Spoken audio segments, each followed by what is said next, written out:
Morning everybody. Today's video was sent in by Redcoat. He's in his Smolensk. He's playing with my good friend Field Minotaur.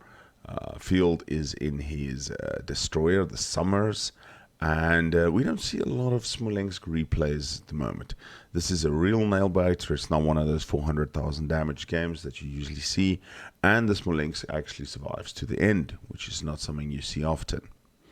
Then another thing I have to mention, and I saw this on Tim the Tatman's stream, and it's a really good initiative, and I need to mention it. We live in incredibly trying times at the moment with the world. Some countries going back into lockdown, some countries not coming out of lockdown. People are struggling emotionally. Tell somebody you love them today.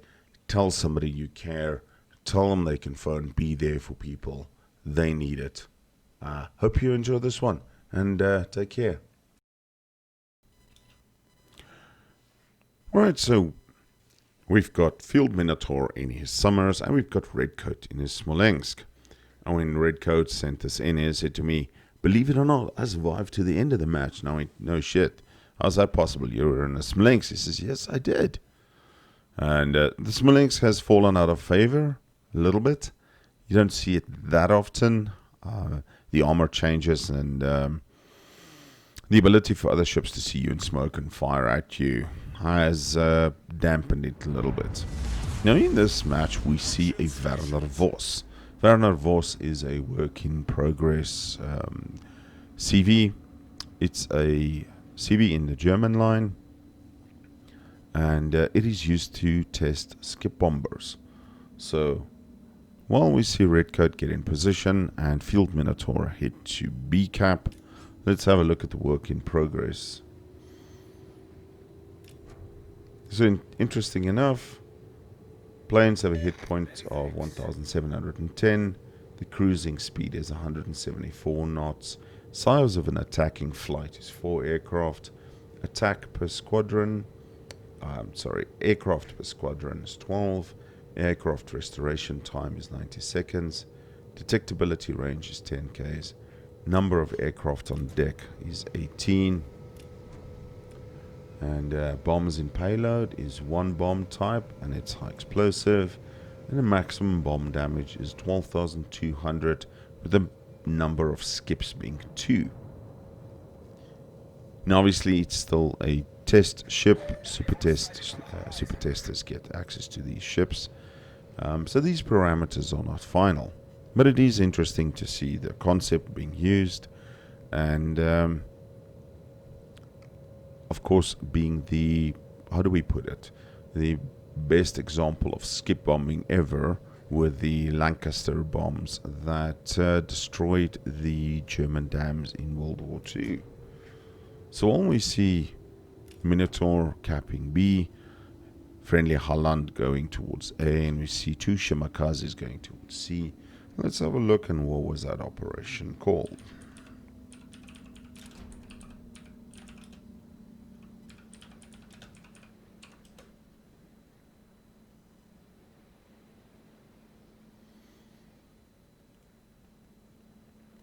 Interesting enough, that was called Operation Chastise. It was an attack on the German dams carried out 16 to 17 May 1943 by the Royal Air Force number 617 Squadron, later called the Dam Busters, and they used the purpose-built bouncing bombs developed by Barnes-Wallis.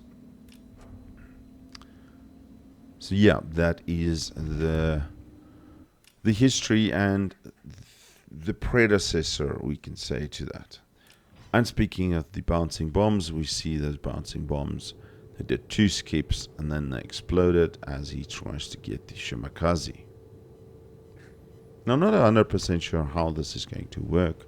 I will have to ask Louise, who I know is arguably the best CV player that I know, how this is going to work, how you're going to hit ships with it. We see Field Minotaur. He has successfully grabbed B cap in his Summers. More skip bombs trying to hit that Shimakaze.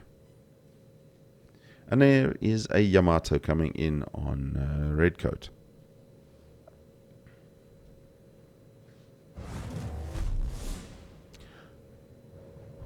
Unfortunately for Field, the moment he captured B, the enemy Shimakaze came in and tried to retake it. Now, Redcoat and Field Minotaurs are not going to give that cap up so easy, but firing in the Shimmer has highlighted his Smolensk to a Yamato. And Yamato's not good news for Smolensk. Oh, excuse me there. It is very early in the morning. Ouch, 5,000 damage taken from one shell from a Yamato. Ask me, I have been death struck by Yamatos while sitting in smoke. Especially if they have the legendary module and their dispersion is great. But he starts opening up and he gets his first fire. Unfortunately, the Yamato is moving behind the island here and immediately damage controls a single fire.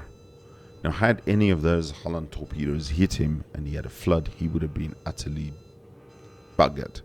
Almost wanted to swear, but this is a family-friendly channel. And the reason we say this, and we'll say it later as well, is especially on the Yamato, I think it has a 1 minute 20 reset on its damage control party. Were Redcoat in the position to keep firing on that Yamato and he set 2 more fires, there would have been no way to contain those fires. Grosser Kurfürst kills the Marceau for the first kill in the match. That Grosser Kurfürst on the enemy team is looking a little bit worse for wear. He's only got about half of his health left. And that's a big health pool. I think next to the Kremlin, it's got the second biggest health pool in the game. Enemy Montana takes out a friendly Worcester to counter the kill. Both teams are a kill down each.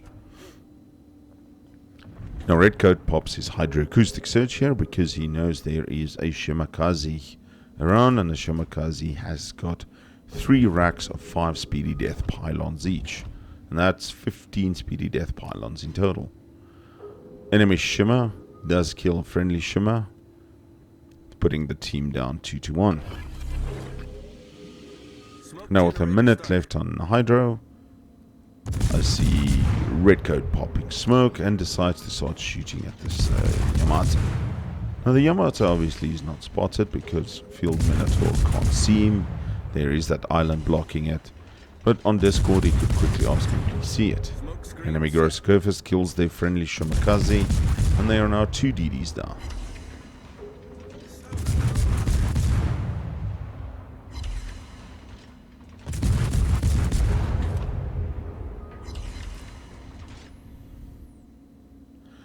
Unfortunately, no way to keep that Yamato spotted, but he gets a single fire on him.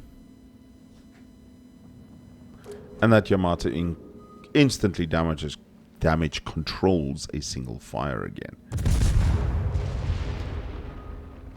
Oof, no way to get to that Grosser Kurfürst. Enemy Thunderer kills the friendly Yamato. Damn, they're 5 ships down to 1. They have got A and B cap, but the caps have been an absolute struggle bus. Now I see Redcoat here plays his Smolensk a whole lot smarter than I do. I would have been sailing around just ducking at that Yamato trying to burn him down. That would have attracted undue attention to me. And then I would have probably gotten killed, which is why I was so surprised when he said to me, hey, my Smolensk made it to the end of the match. And I went, no way. Smolensks don't survive to the end of the match. Everybody hates them. So yeah, I can learn from this. So we see that Yamato is now in B4. If he goes a little bit further, he can get to the edge of the map. But he is being challenged by another Yamato and a Slava. Friendly Holland seems to have abandoned A cap to the Shimakaze that was there, and it's coming over to B cap. We can see Field Minotaur blazing away at this Grosser Kurfürst. Grosser Kurfürst only has 8,000 hit points left. Here is a enemy Montana moving in. Another one of those ships that loves to death strike Smolensks. I mean, with the changes, in my Conqueror, I've literally citadel Smolensks with a G. That is how effective the The Conqueror HE is, as well as the Thunderer HE. Now Redcoat sees a Hindenburg moving in. He's within 8k, so he throws some torpedoes out. And he starts doing Smolensk's things. Daka at this Montana. Gets a fire on the Montana. And the Montana instantly damage controls the fire. Now, unless he has the legendary module, I don't think that was the best idea. But he is saved by the Akuryo trying to torpedo bomb Smolensk, and thus distracting him. Montana kills the Werner Voss, leaving Redcoat's team without their CV as well. This Hindenburg is having to dodge the torpedoes that Redcoat sent out. Shimakaze unfortunately torpedoes the friendly Montana, and there's only 5 players left on Redcoat's team, 10 on the enemy team. Good heavens. And when this replay was sent in, Redcoat said to me, "Good grief, this was such a close match." And I'm like, yo, we're 10 minutes into the match and there's only half of you guys left. Wow. But let's see what happens further. Let's see what happens. Friendly Holland manages to kill that Hindenburg that just dodged the torpedoes that Redcoat sent out.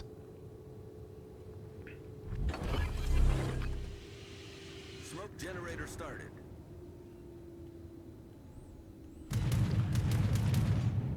Redcoat smokes up here. And there was a enemy Des Moines. Des Moines are bad news. They've got radar. Radar is bad for smoke. Luckily he's 12 k's away.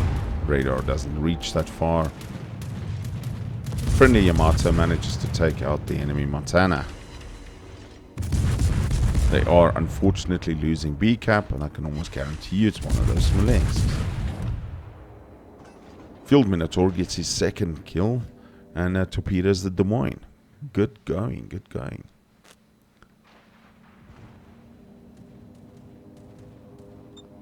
So now it's 7 against 5. They've managed to bring down the odds a little bit. Having the 2 cap points early in the match built them a little bit of a points lead, but they're now slowly losing that points lead as they actually have no caps. And the only cap that they did have was being contested. There's 2 Shimakazes now on the Holland. That is never good. The Holland 1-on-1 can outgunboat Shimakaze, but 2-on-1, not so sure about that. Now I don't know what this Shimakaze was doing when he was standing still there. But 7 shells from a Smolensk is never going to be good for his health, and he's got 2 fires burning. So that Shima kills the Holland. Luckily Redcoat manages to kill that Shimakaze. And now they are losing B-cap as well. So they're now 4 down, 4 versus 6. He lands a couple of shells on that Yamato, sets a fire.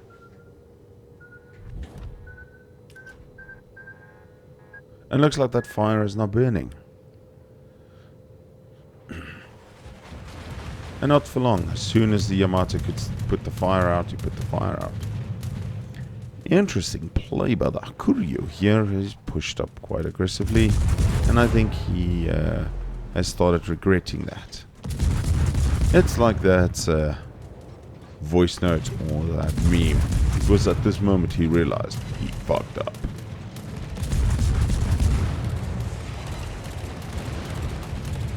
He gets a fire. Field Minotaur floods out the Thunderer for his 3rd kill. Great job, Field.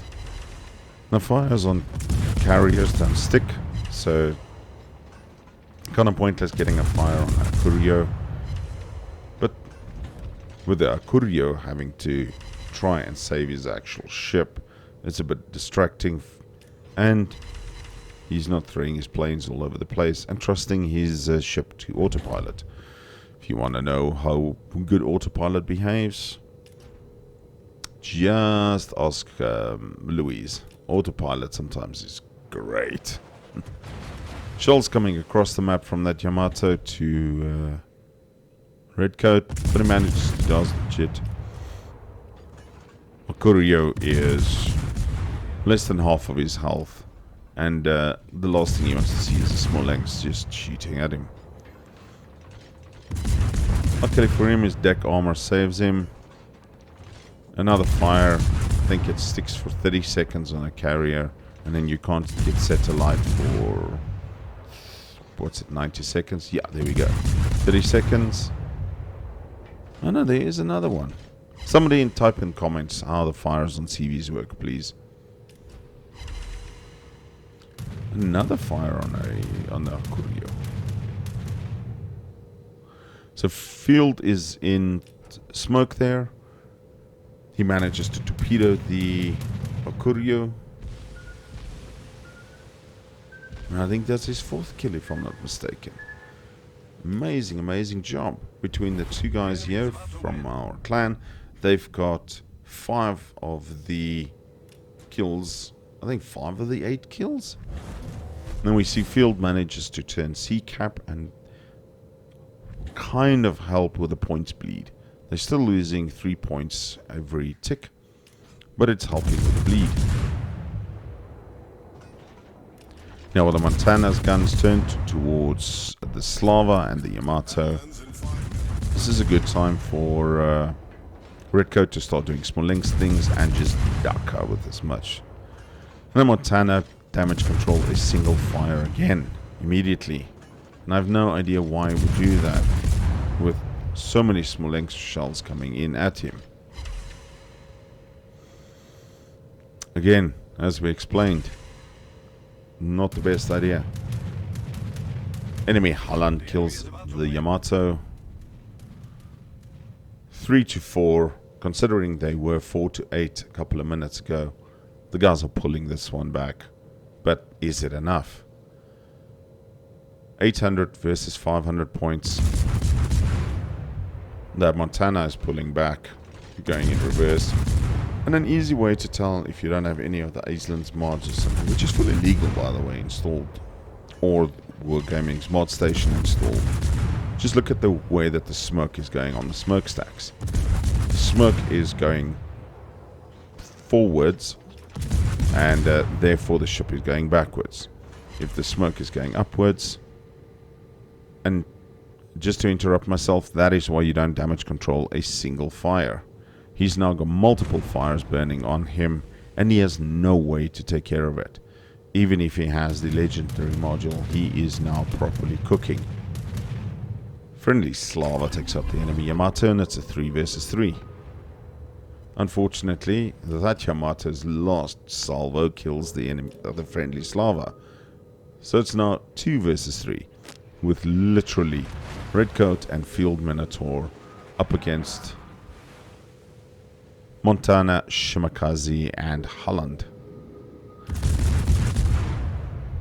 And do you know what I mean? He is now still burning, and he has to wait for his repair party to go on cooldown. And just as that fire stops, a next fire is set on him. Battleships, learn this today.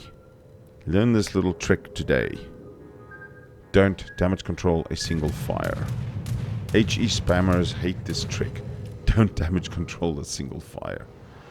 Redcoat runs into Shimakaze. He has seen 3 sets of torpedoes come through, so he knows he can actually just go crazy. And he manages to kill the enemy Shimakaze. And he gets a dev strike. Montana is now very close to him, so he needs to be careful. Starts a single fire. I think the Montana damage controlled the fire he set previously, instead of just letting it burn. And he's now got another perma fire on him, and a Smolensk 5 kilometers from him, setting him alight. And one of the things people forget is the Smolensk also has 8-kilometer torpedoes. There's Redcoat's Witherer achievement. And let's see if these torpedoes hit this Montana. Even if one hits and causes a flood, He's used his damage control, he's burning, and he'll also be flooding for, I think, 30 seconds. He hits one torpedo. Unfortunately, doesn't get a flood. He's got 3,000, just over 3,000 hit points left. Between Redcoat and Mino, they are saturating the ocean with torpedoes. Redcoat does a bit of a tactical beach move there. He's at 154,000 damage. And he gets the kill on the Montana, and he gets the Arsonist award. So Dev Strike, Witherer, Arsonist. He's got 3 kills. Field Minotaur's got 4 kills. They know where the enemy Holland is. He's in sea cap. Unfortunately for them, somebody types DD at sea. Yep, we can see sea being turned. Unfortunately for them, there's only 20 seconds left in this match, and they are not going to be able to. Find the Holland and kill him in time. An incredibly close match. They were at some stage 4 ships down to 8, and unfortunately they lose it. Now, if we look at the after stats here, unfortunately Redcoat didn't give me the after stats, but we did see Dev Strike, Arsonist, and Witherer. Amazing game, Redcoat. Thank you for sending it in, and yeah, we will speak soon, everybody. Take care. Cheers.